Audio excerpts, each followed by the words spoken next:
바람이 불어 그 집에 부딪힘에 무너져 그 무너짐이 심함이니라. 아멘. 오늘은 마태복음 산상수훈의 마지막 시간입니다. 주님은 산상수훈의 끝에서 우리로 하여금 어떻게 살아야 하는가를 말씀하고 계십니다. 본문 앞에선 좁은 길, 좁은 문으로 들어가라 하십니다. 쉬운 길, 넓은 길, 영광의 길 말고 어렵지만 생명의 길을 택하라 하십니다. 그렇게 우리는 예수를 믿는다라는 것 자체가 좁은 길로 가는 과정입니다. 여러분, 부산의 복음화율이 몇 %인지 아십니까? 7%입니다. 대부분이 안 믿는다라고 생각하시면 됩니다. 학교에서나 직장에서나 크리스천을 찾기가 쉽지가 않습니다.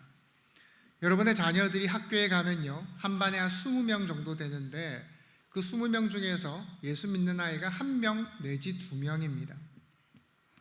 믿는 사람들이 좀 있어야 서로를 의지하기도 하고 기도 제목도 나누고 할 텐데 부산의 기독교 인구 자체가 적다 보니 그렇지를 못합니다.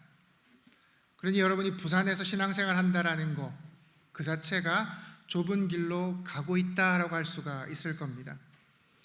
초대교회 때는 더 심했습니다. 예수를 믿는 자들이 사람이 더 극소수였기 때문이었겠죠. 생명의 위협도 있었고 경제적 압박도 있었습니다. 예수를 믿는다라는 것이 보통 힘들고 어려운 일이 아니었던 것이죠. 바라기는 비록 이 길이 좁은 길이라 하더라도 그 길을 담대히 걸어가시는 우리 모든 성도분들 되시기를 바랍니다. 그런데 문제가 있습니다. 우리가 그 좁은 길을 가는 동안 그 길에서 방해하는 자들이 있다는 거예요. 좁은 길 그 자체도 힘들고 참 외로운 길인데 그 길에서 밖으로 밀어내는 자들이 있다는 겁니다. 잘못된 길로 안내하고 이끄는 자들이 있다는 겁니다.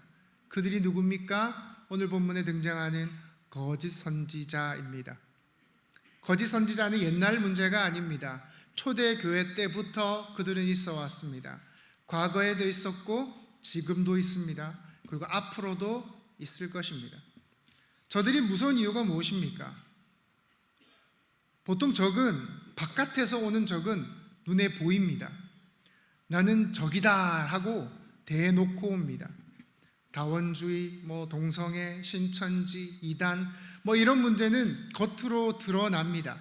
우리가 함께 협력해서 싸울 수 있습니다. 그런데 속이는 자는 다릅니다.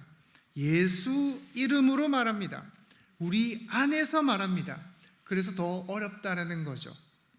우리 15절 함께 읽도록 하겠습니다. 읽겠습니다. 시작. 거짓 선지자들을 삼가라. 양의 옷을 입고 너희에게 나오나 속에는 노략질하는 일이라. 아멘.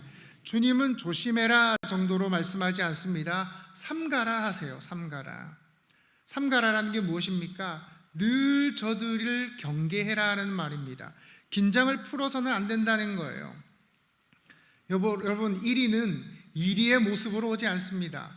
양의 옷을 입고 우리에게 나타납니다. 이 말이 참 중요합니다.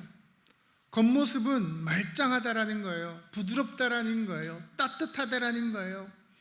마음을 편안하게 해준다라는 거예요. 그래서 얼마나 많은 사람들이 속는지 몰라요. 여러분, 기껏 힘들게 이 좁은 문, 좁은 길로 가고 있는데 그들에게 속으면 이 길마저 잘못된 길, 틀린 길일 수도 있다라는 겁니다. 오늘 설교에서는 이단 이런 문제를 다루지는 않겠습니다. 다만 여러분들이 좀 삼가셔야 할, 혹은 여러분들의 영혼에 해로운 몇 가지 진리에서 벗어나게 하는 설교들을 말씀드리고자 합니다. 첫 번째는 여러분이 삼가셔야 할 설교는 죄를 이야기하지 않는 인본주의적인 설교입니다. 어떤 설교를 들으면 EBS 강의를 듣는 건지 세바시를 듣는 건지 테드 강의를 듣는 건지 구분이 안 됩니다. 또 그 설교 가운데 하나님이란 이름을 빼도 내용에 전혀 무리가 가지 않습니다. 설교 가운데 여러분은요, 철저히 하나님은 어떤 분이신가, 그리고 그분이 나에게 어떤 일을 하셨는가를 발견해야 됩니다. 그런데 어떤 건 밑도 끝도 없이 그냥 위로합니다. 축복합니다. 넌 할 수 있습니다. 승리할 수 있습니다. 이런 설교는 듣기는 편합니다. 불편하지 않습니다. 그런데 설교가 아닐 수도 있다라는 거예요. 어떤 분이 이렇게 말씀하시더라고요. 목사님, 한 주 정말 우리가 힘들게 살지 않습니까? 세상에서 지치고 지친 몸으로 왔는데 교회에서 좀 위로받으면 안 되는 겁니까? 됩니다. 여러분, 교회 와서 위로 받으셔야 됩니다. 그런데 참된 위로가 뭡니까? 참된 위로가 죄로부터 자유함에서 오는 위로 아닙니까? 여러분, 인간이 문제는, 우리가 가지고 있는 문제는 환경의 문제가 아닙니다. 죄로 인해서 하나님과의 단절에서 오는 문제라는 것입니다. 애초에 복음이라는 것은 죄인들에게 들려지는 소식인 거예요.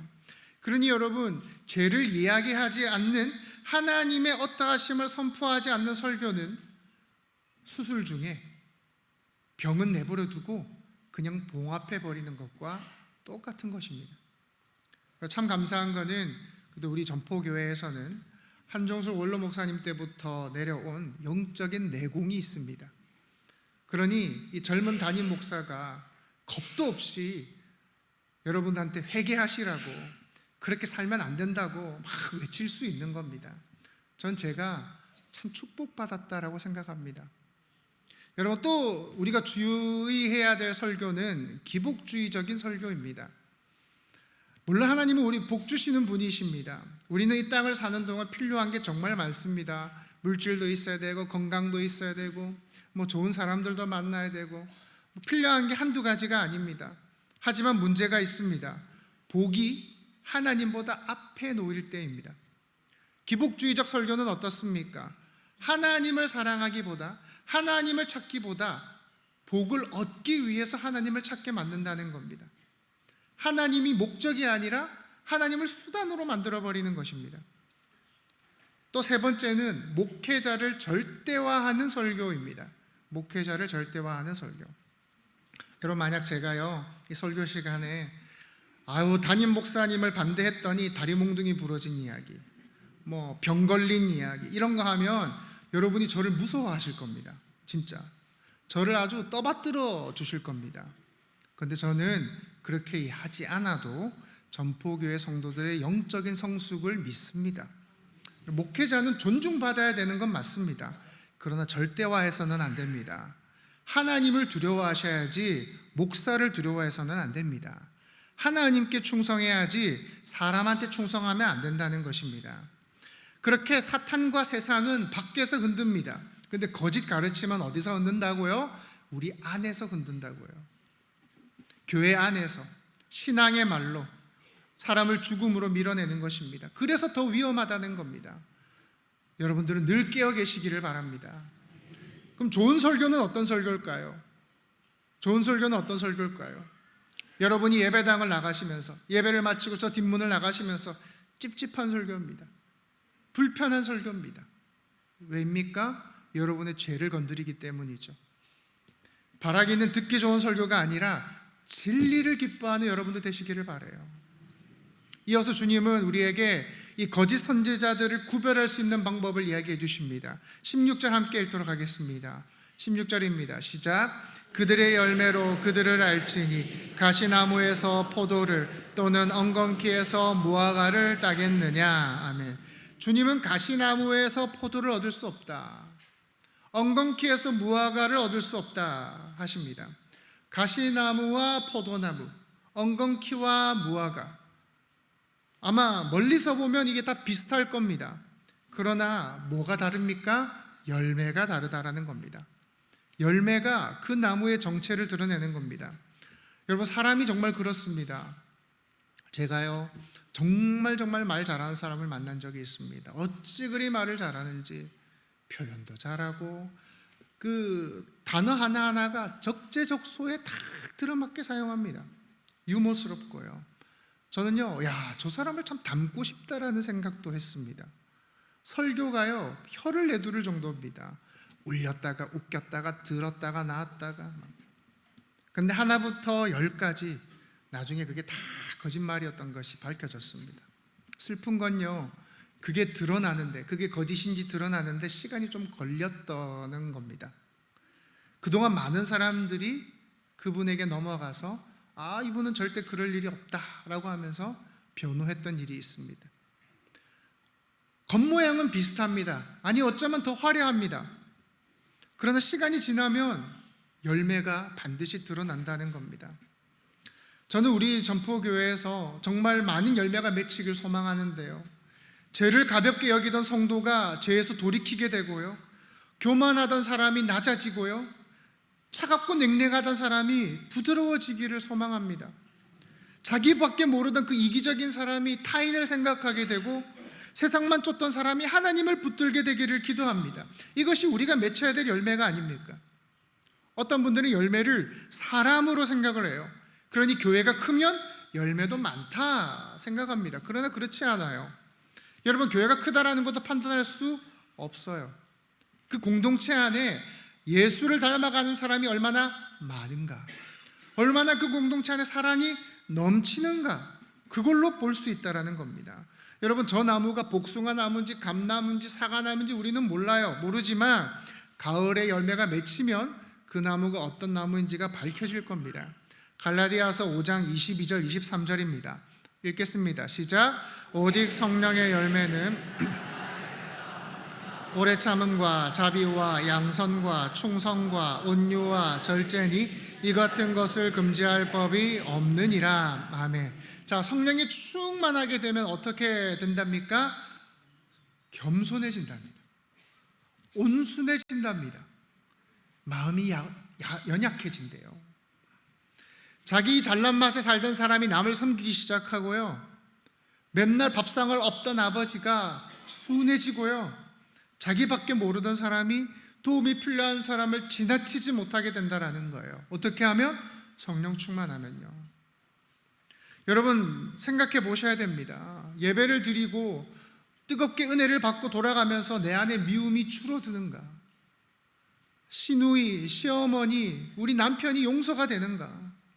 아니면 아직도 생각하면 할수록 이가 갈리는가? 여러분, 예배를 드리고 집에 들어가면 기쁘십니까? 아니면 친구 권사가 좋은 가방을 들어서 배가 아프십니까? 우리는 성령의 열매하면 방언, 예언 이런 걸 떠올립니다. 아니요, 성품입니다. 성품. 관계 속에 나타나는 변화라는 거예요. 죄송합니다 여러분, 제가요 아직 인생이 짧아서 많은 경험을 못 해봐서 그럴 수도 있는데, 저도 많은 목회자분들을 만나봤지만 자기가 성령 충만하다 주장하시고 방언, 예언, 은사 하시는 분치고 겸손한 분을 한 번도 만나보지를 못했습니다. 여러분, 제가 포항에서 3년간 기도원 원장님 따라다녔다고 말씀을 드렸죠. 그분과 함께 다니면서 여러분들을 만나봤는데 하나같이 다 박수무당 흉내를 내시더라고요. 저는 모두가 그렇지는 않을 거라고는 생각합니다.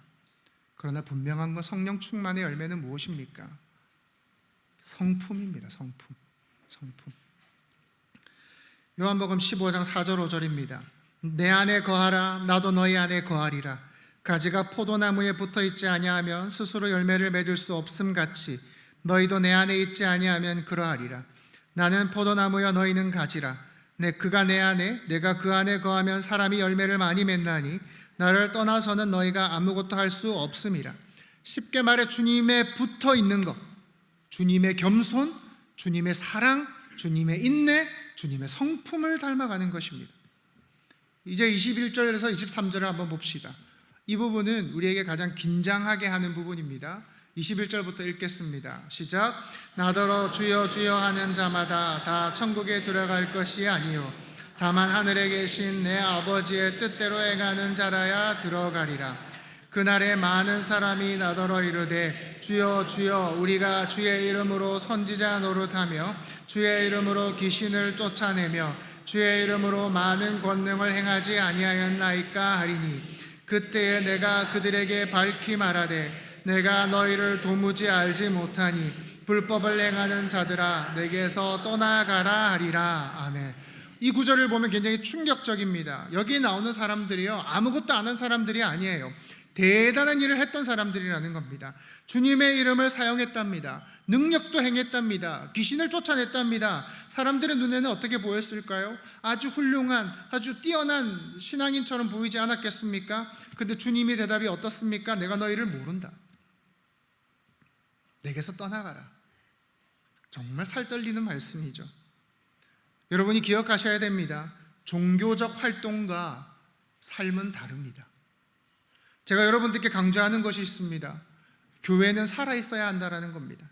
교회에 나와서 우리는 살아있는 예배를 드려야 되고요, 살아있는 교제를 드려야 되고요, 살아있는 훈련을 우리는 해야 됩니다.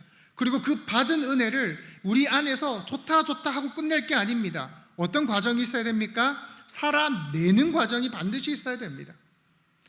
살아내지 않으면 은혜는 소용이 없다는 거예요. 여러분, 주님이 보시는 게 무엇입니까? 네가 얼마나 대단한 일을 했느냐, 예배당 안에서 얼마나 나를 큰 소리로 불렀느냐가 아닙니다. 하나님 아버지 뜻대로 살았냐, 그걸 보신다는 거예요. 여러분, 예배가 말씀이 감동이 된 것과 살아낸 것은 다른 차원의 문제입니다. 말씀을 듣고 회개할 수도 있을 겁니다. 그래, 다르게 살아야지, 그래, 변화돼야지 할 수 있습니다. 근데 그 감동을 살아내기 위해서는 여러분이 기존에 붙잡고 있던 것들을 꺾고 부수는 과정이 있어야 됩니다. 야고보서 2장 17절입니다. 이와 같이 행함이 없는 믿음은 그 자체가 죽은 것이라. 야고보가 말하는 것은 구원을 행위로 얻는다라는 것이 아닙니다. 구원받은 자는 반드시 삶의 흔적이 있다라는 겁니다. 여러분, 공기가 보입니까? 안 보입니다. 그럼 공기가 없습니까? 아니요, 분명히 있습니다. 있는 줄 어떻게 압니까? 우리가 숨 쉬는 걸 보면 압니다. 공기가 있구나. 믿음도 그렇습니다. 믿음도 안 보입니다. 그런데 믿음이 있는 줄 어떻게 압니까? 결과로 보게 됩니다. 삶의 변화로 저 사람의 믿음이 있음을 알게 되는 것입니다. 조금의 흠도 없으라는 말이 아닙니다. 완벽하시라는 말이 아닙니다. 그건 애초에 불가능합니다. 주님은요, 넘어지는 것 자체를 하지 않는 사람을 말씀하시는 게 아닙니다. 넘어지더라도 다시 돌아오라고 말씀하시는 거예요. 오늘도 나는 예수를 쫓고 있는가? 오늘도 나는 주님의 뜻에 맞춰가고 있는가? 그게 중요하다라는 것이죠. 19절 함께 읽겠습니다. 시작. 아름다운 열매를 맺지 아니하는 나무마다 찍혀 불에 던져지느니라. 아멘. 불에 찍혀 던져진대요. 이게 누구 입에서 나옵니까? 예수님의 입에서 나온 말입니다. 사랑이 많으시고 인자가 많으시고 긍휼이 한이 없으신 그 주님의 입에서 나온 말이라는 겁니다. 여러분, 주님은요, 사랑의 하나님이십니다. 동시에 재판장이십니다. 거룩한 재판장이십니다. 때문에 겉모양만 있는, 말만 있는 그 신앙을 용납하지 않으시겠다라는 거예요. 여기서 중요한 건 찍혀 불에 던져진다라는 거예요. 그냥 손 좀 보겠다는 게 아닙니다. 버리겠다라는 겁니다. 세례 요한도 같은 경고를 합니다. 마태복음 3장 10절입니다. 이미 도끼가 나무 뿌리에 놓였으니 좋은 열매를 맺지 아니하는 나무마다 찍혀 불에 던져지리라. 여기 이미라는 단어가 나옵니다. 이미, 언젠가 먼 미래에 그날이 오면 이 아닙니다. 70년 80년 뒤에가 아닙니다. 하나님의 심판이 미루어진 것 같아 보여도 이미 그 심판은 시작되었다라는 겁니다. 여러분이 의문을 가지실 수 있겠죠. 심판은 나중에 우리가 죽어서 받는 거 아닙니까? 한참 뒤에 있는 거 아닙니까? 저기 잘 먹고 잘 사는 사람들 많지 않습니까? 요한복음 3장 18절 우리 함께 읽겠습니다. 시작. 그를 믿는 자는 심판을 받지 아니하는 것이요 믿지 아니하는 자는 믿지 아니함으로 벌써 심판을 받은 것이니라. 아멘. 주님이 뭐라고 말씀하십니까? 저들은 벌써 심판을 받았다는 거예요. 여기서 말하는 심판은 무엇입니까? 하나님, 복의 근원 되신 하나님과 멀어진 것. 여러분, 세상의 부자들이 아무리 잘 먹고 잘 사는 것 같아도 하나님을 믿지 않으면 저들은 이미 심판을 받은 사람입니다. 왜냐하면 하나님을 지금도 모르고 알 수도 없고 앞으로도 계속 자기 잘 먹고 잘 살 것이기 때문에 하나님과 계속 멀어지고 있기 때문인 겁니다. 여러분, 이 땅에 사는 날 동안 하나님과의 단절됨의 심판을 받고 죽어서는 확정적이고 영원한 심판에 들어가 버리게 되는 것입니다.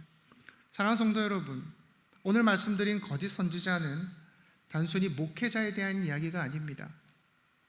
성도들에 해당하는 이야기입니다. 여러분, 오늘 반드시 기억하셔야 될 게 있습니다. 여러분들도 세상에서 선지자적 삶을 사셔야 됩니다. 선지자적 삶을 사셔야 됩니다. 선지자가 누굽니까? 하나님의 말씀을 대언하는 사람이죠. 하나님의 뜻을 전달하는 사람이죠. 그럼 선지자적 삶은 무엇입니까? 여러분의 삶을 통해서 세상에 하나님이 있는 것을 봐야 된다는 거예요. 여러분의 삶을 통해서 하나님이 어떠한 분이신지를 알아야 된다는 거예요. 어떤 분이 목회자가 되셨습니다. 왜 목회자가 되었는지를 이야기하셨습니다. 본인의 아버지가 어렸을 때부터 다리를 못 쓰셨답니다. 그래서 아버지가 너무 힘든 나머지 자살 시도도 여러 번 하셨답니다. 학교를 가도 친구들이 때리고 괴롭히고 선생님도 뺨을 때리고 차별하고 계속 그렇게 힘들게 사셨습니다. 본인도 내가 살아서 뭐 하겠나 싶었답니다. 삶 자체가, 인생 자체가 그냥 고통인 거예요. 그런데 한 목사님께서 찾아오셔서 아버지에게 위해 기도해 주셨습니다. 그리고 아버지를 매주 이 등에 업고 교회에 데려다 주신 거예요. 여러분 한번 생각해 보세요. 매일 성인 남자를 등에 업고 교회에 데려다 준다? 부모도 그러기가 쉽지가 않잖아요. 그래서 이분이 궁금해지셨다는 겁니다. 저 사람들이 누구길래, 저 사람들이 어떤 사람이길래 세상이 버린 우리 가족에게 이렇게 대해주는 거지? 저런 하나님이라면 나도 믿어보고 싶다. 그렇게 목회자를 꿈꾸게 되었다는 겁니다. 사랑하는 성도 여러분, 그게 우리의 역할이라는 겁니다. 세상 모두가 악을 행할 때 반대로 여러분들은 용서하고 선을 행함으로 하나님이 어떠한 분이신지를 보이셔야 한다는 거예요. 또한 모두가 당연하게 부정을 행하고 원래 그런 것이다, 지금까지 그래 왔다 라면서 악을 행할 때 여러분은 그렇게 할 수 있지만 그렇게 하지 않음으로 저들로 하여금 죄를 깨닫게 하셔야 된다는 거예요. 그게 선지자적 삶인 거예요. 여러분, 오늘날 젊은이들이 교회 안 나오는 이유가 무엇입니까? 교회 왔더니 세상과 다르지가 않는 겁니다. 세상과 똑같은 겁니다. 사람을 결정하는 방법이나 일을 시키는 방법이나 누군가를 대하는 방식이 세상과 똑같은 겁니다. 그게 어떻게 교회가 될 수 있겠습니까? 여러분이 출근해서 큐티하고 찬송 부르고 밥 먹기 전에 다 식사 시작했는데 혼자서 기도하는 거, 그것도 중요합니다. 그러나 삶의 방식이, 삶의 선택이 달라져야 한다는 겁니다. 여러분을 보고 어쩐지 교회 다닐 것 같더라 라고 해야지, 네가 교회를 다닌다고 이런 말을 들어서 되겠습니까? 여러분, 예레미야 시대에 이스라엘 백성들이요 영적으로 계속 무너지고 있었습니다. 그런데 거짓 선지자들이 와서 뭐라고 합니까? 괜찮다 하는 겁니다. 예레미야 6장 14절입니다. 제가 읽겠습니다. 그들이 내 백성의 상처를 가볍게 여기면서 말하기를 평강하다 하나 평강이 없도다. 만약 여러분이요 이 세상 가운데서 구별된 삶을 살지를 못한다면 그건 불신자들한테 평강하다 말하는 거나 똑같다라는 거예요. 왜냐하면 여러분의 삶이 하나님이 죄에 대해서 엄중하신 분이라는 것을 말해야 되는데 그걸 가려버리기 때문입니다. 교회 다니는 사람들도, 믿는 사람들도 우리랑 똑같이 사는 걸 보니 이렇게 살아도 괜찮구나, 천국과 지옥이라는 게 없구나 하지 않겠습니까? 여러분, 우리도 세상과 똑같이 살면요 세상은요 죄를 위험으로 느끼지를 못합니다. 멸망으로 달려가고 있지만 아무것도 없는 걸로 착각하게 됩니다. 여러분, 오해하지 않으셨으면 좋겠습니다. 세상과 각을 세우고 살라는 말이 절대 아닙니다. 삶에서 그걸 드러내시라는 거예요. 여러분, 예수 믿는 게 어디 쉬운 줄 아십니까? 정말 힘든 일입니다. 말은 내가 교회 다닌다, 내가 예수 믿는다 하면서 삶에서 뭔가를 드러내지 않는다면, 아무런 열매도 없다면 여러분 역시 뭐라는 겁니까? 거짓 선지자일 수도 있다는 겁니다. 그러니 여러분은 여러분 스스로를 하나님 앞에 세워봐야 됩니다. 나는 어떤 나무인가? 나에게 열매가 있는가? 혹시 나는 열매가 없는, 변화가 없는, 구별됨이 없는 거짓 선지자의 삶은 아닌가? 오늘 설교를 들어오시면서 마음이 무거우시리라 생각됩니다. 왜냐하면 이렇게 설교를 하면요, 10명 중에 10명은 내가 바뀌어야 되는데 생각합니다. 나는 아직 부족한데 생각합니다. 여러분 정도면 참 애쓰시고 계십니다. 여러분 정말 잘 살고 계세요. 저는 여러분들이 삶 가운데서 성도로 살아내고 계시리라고 저는 믿습니다. 그런데 성도들이 워낙 착해서 이런 설교하면 내가 거짓 선지자구나 생각합니다. 오늘 말씀은요, 여러분들로 하여금 절망케 하려고 하는 게 아닙니다. 24절 함께 읽겠습니다. 시작. 그러므로 누구든지 나의 이 말을 듣고 행하는 자는 그 집을 반석 위에 지은 지혜로운 사람 같으리니. 아멘. 여기서 그러므로라는 단어가 나옵니다. 이제 여기서부터 진짜 결론이라는 거예요. 너 진짜일 수도 있고 아닐 수도 있어. 그러니 항상 긴장하고 두려움 가운데서 살아야 해가 아닙니다. 이제부터 듣고 이제부터라도 지혜로운 사람으로 살라는 겁니다. 저는 아이들이 잠들기 전에 밖에 어질러 놓은 그 장난감들을 물어봅니다. 버려도 되지? 다 물어봅니다. 그럼 아이들은 기겁하면서 후다닥 정리를 합니다. 이거 버려도 되는 건가 보네 하면 얼른 뛰어가서 탁 낚아챕니다. 제가 정말 버리겠다는 겁니까? 아닙니다. 빨리 치우라는 겁니다. 중요한 건요, 우리가 집을 지었다라는 게 아닙니다. 어디에 지었느냐입니다. 주님의 말씀을 듣고 이제라도 행하는 사람은 반석 위에 집을 짓는 지혜로운 사람입니다. 반대로 이 말을 듣고도 행하지 않는 사람은 모래 위에 집을 짓는 사람입니다. 사랑하는 성도 여러분, 오늘 말씀을 들으면서 나는 부족하다, 나는 아직 멀었다, 그런 마음이 드셨다면 은혜입니다. 이제부터라도 순종하시면 됩니다. 30년, 40년 그대로 살아왔지만 오늘부터라도 말씀에 순종하고 변화된 삶을 사시면 됩니다. 말씀을 맺겠습니다. 주님은 오늘 우리에게 거짓된 소리를 조심하라 하십니다. 열매를 보라 하십니다. 그리고 듣고 행하여서 세상에 대한 거짓 선지자가 되지 말라라고 이야기하십니다. 사랑하는 전포 성도 여러분, 우리는요 좁은 길을 가는 사람들입니다. 좁은 길 가는 사람들입니다. 어차피 우리가 이 길로 들어선 거, 우리가 이 길로 평생 걸어가기로 마음먹은 거, 듣기 좋은 말보다 진리를 붙으시기 바랍니다. 바라기는 우리 교회가 열매가 있는 교회, 기초가 든든한 교회, 듣고 행하는 성도들로 가득한 교회가 되기를 주님의 이름으로 축원합니다. 우리 오직 예수뿐이네 찬양하시면서 준비하신 헌금 하나님께 드리겠습니다.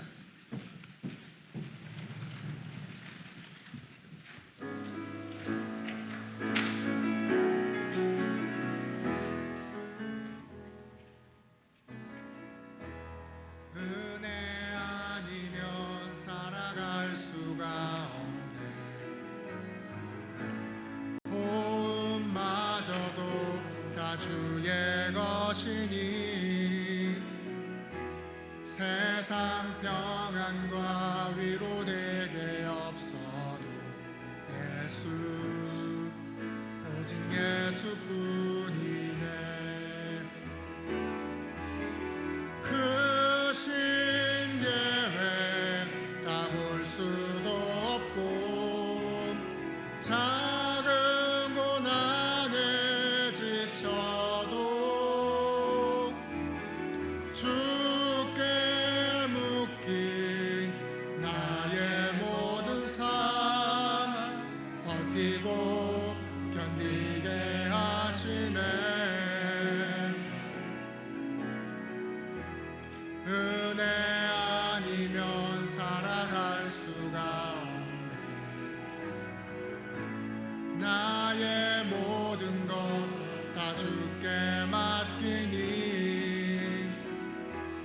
참된 평안과 위로 내게 주신 주 예수 오직 예수뿐이네. 그 신계획 다 볼 수도 없고 작은 고난에 지쳐도 주께 묶인 나의 모든 삶 버티고 견디게 하시네. 은혜 아니면 살아갈 수가 없네. 나의 모든 것 다 주께 맡기니 참된 평안과 위로 내게 주신 주 예수 오직 예수뿐이네. 장례 인사입니다. 고 김원리 집사님의 가족 되시는 이미숙 집사님, 황병태 성도님, 이미경 집사님 잠시 일어나시겠습니까? 네, 우리 인사 오셨습니다. 우리 박수로 위로하도록 하겠습니다. 감사합니다. 자리에 앉아주시기 바랍니다.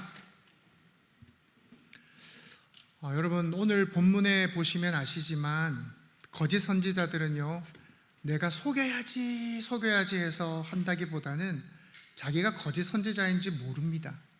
그러니 주님 앞에서 억울합니다 이야기를 하는 거예요. 여러분 우리 스스로를 잘 돌아보셔야 됩니다. 바른 성도의 삶을 살아낼 수 있도록 잘 경계하시기 바랍니다. 우리 옆 사람과 인사합시다. 이제라도 듣고 행합시다. 이제라도 듣고 행합시다. 이제라도 듣고 행합시다. 다 함께 일어나셔서 주기도문 찬양하겠습니다.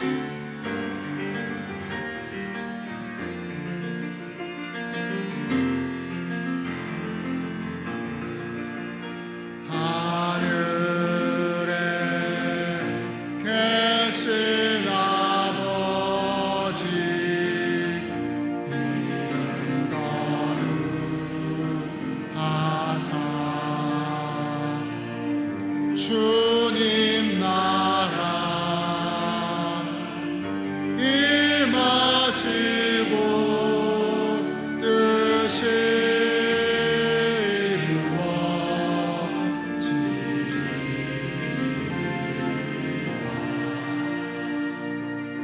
일용할 양식 주시고 우리들의 큰 죄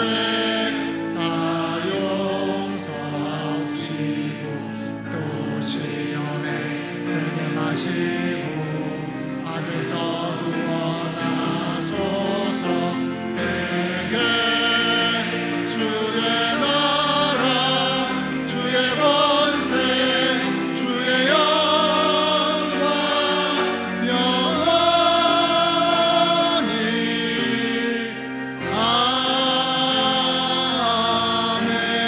아멘. 우리 시간 같이 기도하겠습니다. 기도하실 때 하나님 겉모형만 그럴듯한 신앙인이 아니라 주님 하신 말씀을 순종하며 살아내는 반석 위에 집을 지은 것 같은 그런 성도 되게 하여 주시옵소서. 참된 세상 가운데 참 선지자의 삶을 살아내는 그런 우리 모두가 되게 해달라고 이 시간 같이 기도하며 나갑시다. 기도합시다. 하나님 감사합니다. 우리의 삶을 되돌아봅니다. 우리가 하나님을 믿는다고 말하지만 세상 뜻과 세상과 다를 바 없이 구분되지 않고 살아가지 않았는지요. 주님, 하나님의 자녀로 하나님의 백성으로 살아내기를 원합니다. 주님, 우리 가운데 큰 은혜를 다하여 주시옵소서. 말씀으로 우리를 깨닫게 하여 주시고 말씀 앞에 우리를 새롭게 하여 주시옵소서. 그리하여 아버지 이 땅 가운데 하나님이 우리를 향하신 놀라운 계획과 하나님이 우리를 향하신 놀라운 은혜를 아버지 우리가 삶 가운데 세상 가운데 드러내게 하여 주시옵소서. 아버지 세상 가운데 구별된 자들로 하나님의 백성으로서 살아내게 하여 주시옵소서. 그리하여 우리의 삶이 선지자적 삶을 살아내게 하여 주시옵소서. 예레미야 시대 평안하다 평안하다 했던 그 거짓 선지자들의 삶이 아니라 우리 또한 세상 가운데 하나님이 살아계시며 하나님이 어떠한 분이신지를 드러내고 나타내는 주의 복된 자녀들, 아버지 주의 귀한 주의 사람들 되게 하여 주시옵소서. 아버지 하나님, 주님, 겉모양만 그럴듯한 신앙인이 아니라 참된 열매를 맺는 삶을 살게 하여 주옵소서. 듣기 좋은 말만 따르는 게 아니라 진리를 분별하게 하여 주시고 말씀을 듣고 행하는 지혜로운 자 되게 하여 주시옵소서. 우리 안에 아직도 꺾이지 않은 교만과 버리지 못한 죄와 순종하지 않는 완고함이 있다면 불쌍히 여겨 주시옵소서. 우리의 삶의 기초를 모래 위에 두지 않게 하시고 예수 그리스도와 그 말씀 위에 든든히 세워지게 하여 주시옵소서. 우리 전포교회가 말만 하는 교회가 아니라 삶으로 복음을 살아내는 교회 되게 하시고 성도 한 사람 한 사람이 가정에서 일터에서 세상 가운데서 좋은 열매를 맺게 하여 주시옵소서. 주님, 이 시간 정성껏 드린 예물을 주님께 올려드립니다. 물질이 쓰이는 곳마다 주님 복음이 증거되게 하여 주시고